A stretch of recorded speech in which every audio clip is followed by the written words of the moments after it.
বাংলাদেশে জামায়াতে ইসলামীর সঙ্গে নাকি গোপন মিটিং করছেন সেনাপ্রধান ওয়াকারুজ্জামান।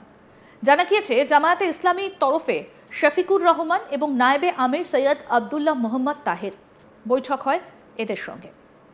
বাংলাদেশের মিডিয়া সূত্রের খবর, শনিবার 24শে মে রাতে নাকি এই গোপন বৈঠক হয়। কিন্তু সেনাপ্রধান এবং বাংলাদেশ জামায়াতে ইসলামী নেতাদের এই বৈঠকে কি আলোচনা হয়েছে, দুপক্ষের তা নিয়ে জল্পনা তুঙ্গে উঠেছে। তাহলে কি ইউনূসকে সরানোর ফুল প্রুফ প্ল্যান তৈরি হয়ে গিয়েছে ওই রুদ্ধদ্বার বৈঠকে? বাংলাদেশের সদ্য তৈরি হওয়া রাজনৈতিক দল জাতীয় নাগরিক পার্টি বা এনসিপিও এ নিয়ে মুখ খুলেছে। যেভাবে ডিসেম্বরের মধ্যে ভোট করানোর বিষয়ে সওয়াল করেছেন বাংলাদেশের সেনাপ্রধান ওয়াকারুজ্জামান, তা নিয়ে কিন্তু সরব হয়েছে এনসিপি। সেনাবাহিনীর দেশে কবে ভোট হবে তা নিয়ে বলার এখতিয়ার নেই বলে দাবি করেছে এই রাজনৈতিক দল। দেশের সেনাকে রাজনীতিতে না আসার আবেদন জানিয়েছে এনসিপি। ডিফেন্স বিশ্লেষক আর.কে. শ্রীবাস্তবের সঙ্গে এই বিষয়ে আমরা কথা বলেছিলাম। তার মতে জেনারেল ওয়াকারুজ্জামান একজন ম্যানিপুলেটর। আওয়ামী লীগ এখনও জেনারেল ওয়াকারুজ্জামানের বড় সমর্থক, কিন্তু ওয়াকারুজ্জামান বাংলাদেশের মানুষদের ধাপ্পা দিচ্ছেন। তার মতে ওয়াকার ক্ষমতার লোভেই জামায়াতে ইসলামী নেতাদের সঙ্গে বৈঠক করেন। একই ইস্যুতে উনি বিএনপির সঙ্গেও সম্পর্ক তৈরি করছেন। জামাত দেশের সেনা ছাড়া কাজ করবে না বলেও জানান তিনি। বিএনপি, জামায়াতে ইসলাম এবং তিনি নিজেকে নিয়ে একটা সংঘ তৈরি করতে চাইছেন। আসলে কি চাইছেন ওয়াকারুজ্জামান? আমরা এই বিষয়ে কথা বলেছিলাম ডিফেন্স বিশ্লেষক বিশেষজ্ঞ আর.কে. শ্রীবাস্তবের সঙ্গে। কি বলছেন তিনি, আসুন শোনাই এবার। ওয়াকারুজ্জামান সবাইকে এখন আজকেও বাংলাদেশে যে মানুষগুলো আছে ওনাকে একটু ধাপ্পা দিচ্ছেন। Number one, actually prime minister Sheikh Hasina Wazed এনাকে চিনতে অ্যাকচুয়ালি প্রবলেম করেছে। এখনও আওয়ামী লীগ এর জবরদস্ত সাপোর্টার, ওরা জবরদস্ত সাপোর্টার এই আমাদের জেনারেল ওয়াকারের। ওরা জামাই বলে এনাকে। এরা বলেন যে অনেক লোককে ইনি জায়গা দিয়েছেন। যে সত্য হয়েছে, গত সপ্তাহে ওনার যে আইএসপিআর একটা লিস্ট বের করেছে, ওর মধ্যে 600 থেকে বেশি লোককে ইনি নিজের ক্যান্টনমেন্টে রেখেছিলেন, যার মধ্যে 400 থেকে বেশি লোক তো আপনার পুলিশওয়ালা লোক ছিল, আইজি, ডিআইজি, কনস্টেবল লোক, যাদেরকে মারা হলো।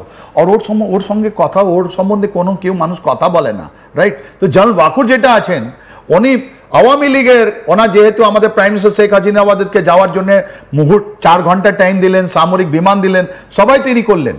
তা একটা তো এনার সঙ্গে রিলেশন রয়ে গেছে। এনার যে পারিবারিক যদি আপনি যে লিনিয়েজগুলো দেখেন, আপনি ওর মধ্যে কি আছে, এনার বাবা ছিলেন পাকিস্তান আর্মি, যেটা ছিল ওনার সিম্প্যাথাইজার। এনার দুজনই গ্র্যান্ডফাদার যিনি ছিলেন, উনি ইংরেজদের সিম্প্যাথাইজার। ইনি কোনোদিন বাংলাদেশের লোকের সঙ্গে নেই। He is highest category of manipulator. সবাইকে ম্যানিপুলেট করেছেন, কিন্তু এখন ভয় করে গেছেন। এখন আওয়ামী লীগ, আপনি সারপ্রাইজ হয়ে যাবেন, আওয়ামী লীগ ধাপে ধাপে উঠে পড়েছে।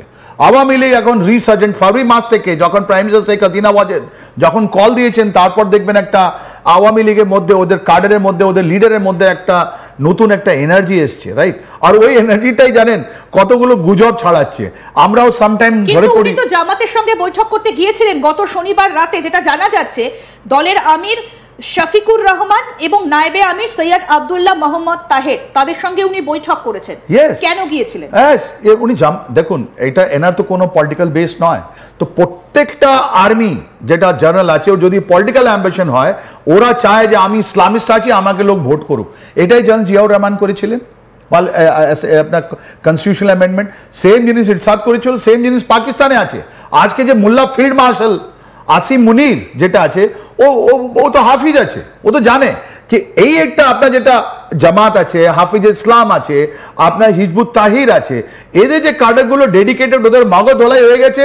ইনি ভাবছেন যে আমি জামাতের সঙ্গে থাকলে ওদের কাডার আমার সঙ্গে আসবে, আমি ইলেকশনে নামতে পারবো, আমি ইলেকশনে জিতবো। কিন্তু এই জামাতকে ধরে তো মোহাম্মদ ইউনূসও চলছেন। না, জামাত খুব চালাক। জামাতের রিলেশনটা আপনি যদি দেখেন, জামাতের সঙ্গে তো মোহাম্মদ ইউনূস বৈঠকও করেন। বৈঠক করতে পারে, কিন্তু Jamaat is very clear, Jamaat army ছাড়া কাজ করবে না। ওইটা স্পষ্টভাবে আপনাকে বলছি। এই যে পলিটিক্যাল ল্যান্ডস্কেপটা যদি আপনি দেখেন বাংলাদেশে আজকে, ওর মধ্যে মেন প্লেয়ার যারা আওয়ামী লীগ, বিএনপি, রাইট? ওর পর আপনি জামায়াতের অন্য জাতীয় পার্টি, অন্য কমিউনিস্ট পার্টি, এসবগুলো আসছে, রাইট? এর মধ্যে যদি আপনি আওয়ামী লীগকে মারা গেল কেন, বিএনপি মারলো কেন? বিকজ ওদের যে স্পেসটা যেটা খালি হয়ে গেছে, ওদের বাড়ি ভাঙা দেওয়া হয়েছে, সব জিনিস, ওদের পলিটিক্যাল ভায়োলেন্সে অনেক লোক মারা গেছে আওয়ামী লীগে। ওদের জিনিসগুলো এরা ক্যাপচার করতে চাইছে ভ্যাকেন্ট স্পেস। কারা? এই যে এনসিপি বানানো হয়েছে, ওরা ভাবছে যে এদের লিডারশিপ আর এদের ব্যান করে দেওয়ার পর ওইটা জায়গাটা আমরা নিয়ে নেব। যেটা জামাত আছে, জামাত বাংলাদেশ জানে কি 10 থেকে 12% ওরা ম্যাক্সিমাম ওরা পেতে পারে vote of the Bangladesh, because বাংলাদেশে আমরা ভাই বোনরা এটা অ্যাকচুয়ালি মডার্ন, ওরা জানে কি জামাত সঙ্গে আমরা যাবো না, নাহলে আমাদের বিপদ আছে, রাইট? আমাদের দেশটা ধ্বংস হয়ে যাবে। তাই জন্য ওরা একটা টাইম প্ল্যান চাইছে, ওরা চাইছে যে একটা ইলেকশনটা একটু আগে বাড়ুক। ওর ইনুর সঙ্গে ওদের কোনো রিলেশনই, ওর রিলেশন আছে আমাদের জল ওয়াকারের সঙ্গে। জল ওয়াকার একটা রিলেশনশিপ বানাচ্ছেন বিএনপি সঙ্গে। আপনি খালেদা জিয়া সঙ্গে গেছিলেন 2 জানুয়ারি ওনার বাড়িতে ওনার সঙ্গে দেখা করতে, তারপরে দোহাতে দেখা করেছেন। যখন উনি এসছেন ওনাকে একটা খুব জবরদস্ত রিসেপশন আর ওনার সঙ্গে আর্মি লাগিয়ে দেওয়া হয়েছে। তো ইনি একটা ব্রিজিং করে একটা কি করছেন, বিএনপি, জামাত ইসলাম আর নিজেকে নিয়ে একটা সংঘ তৈরি করছেন যার মধ্যে কিছু হতে পারে। ইউনুস কি চাইছেন, এনসিপি আর উনি যে আছেন কোনো রকম ওর মধ্যে থাকুন। তো দিস ইজ দ্য, এটাই কমপ্লেক্স জিনিস যেটা ইমার্জ হচ্ছে। এরা সবাই চাইছে যে আওয়ামী লীগ যেটা ভোট পার্সেন্টেজ ছিল 30 to 40%, ওরা কোন রকমের 30 to 40% ভোট এদেরকে ট্রান্সফার হয়ে যায়, ওটা হবে না। আমি আপনাকে আপনার চ্যানেল মাধ্যমে আমি বলে দিচ্ছি, শেখ হাসিনা ওয়াজেদ ফেরত যাবেন। কি করে যাবেন? It will be brokered by the আমেরিকানস। আজকে আপনি সারপ্রাইজ হয়ে যাবেন এটা কেন এর রিলেশনশিপ এরকম চলছে। আজকে আরাকান আর্মি নিয়ে, রোহিঙ্গিয়াদের নিয়ে আজকে আমেরিকান যে পার্সোনাল আছে, আমি জানি না ওরা কারা আছে কি আছে, ওটা বাংলাদেশকে বলতে হবে, আমাদের বলার দরকার নেই। কেন যে ওদের যদি মিলিটারি ইনস্টলেশনে যদি এই যে ফরেন ন্যাশনাল যদি ভিজিটও করে, তাহলে জেনারেল ওয়াকুরুজ্জামান জানবেন। আর কেন গেছিলেন ইনি এয়ারপোর্টে, আপনার ইন্টেলিজেন্স ওদের যে ডেলিগেশন আসছে রিসিভ করতে, ইনি জানেন অ্যাকচুয়ালি কি হচ্ছে, রাইট? তার সঙ্গে সঙ্গে ইনি রাশিয়াও যাচ্ছেন, চায়নাও যাচ্ছেন, ওমান, অনেক জায়গায় ইনি যাচ্ছেন। ইনি সামলাচ্ছেন একটু চায়না পাকিস্তানের অ্যান্ড ইউনি যেটা আছেন ওয়েস্টার্ন কান্ট্রি যেটা আমেরিকা, যার মধ্যে মেজর প্লেয়ার, ওটা উনি সামলাচ্ছেন। মানে আপনি বলছেন যে ওয়াকারুজ্জামান এবং মোহাম্মদ ইউনুস হাতে হাত মিলিয়ে এই কাণ্ডগুলো ইয়েস, একজন বলছে আমি চাই না। যে খবরগুলো প্রকাশ্যে এসেছিল যে কোনো মুহূর্তে ওয়াকারকে সরিয়ে দেওয়া হতে পারে, এই খবরগুলো তাহলে লটানো হয়েছে, চিত্রনাট্য লেখা হয়েছে। চিত্রনাট্য আছে, আপনি দেখুন না, আপনি খুব ভালো। আজকে যদি ছড়ানো হতো তাহলে উনি জাপান যেতেন আর ইনি কি চায়না যেতেন। তা নিজের মধ্যে ভাগাভাগি হয়ে গেছে কি তুমি আমেরিকা সামলাও নিউজ, আমি চায়না পাকিস্তান সামলাবো। আর দু তরফ থেকে পয়সা আসছে, কিন্তু এই পয়সাটা বাংলাদেশকে ধ্বংস করে দেবে। এটা পয়সাটা ধ্বংস। এরা কি করছে এখন, জামাত ইসলাম এন্ড বিএনপি, এই যে আরাকান আর্মি নিয়ে কথাটা হয়েছে, ওর মধ্যে ওরা কিছু বলতে পারছে না।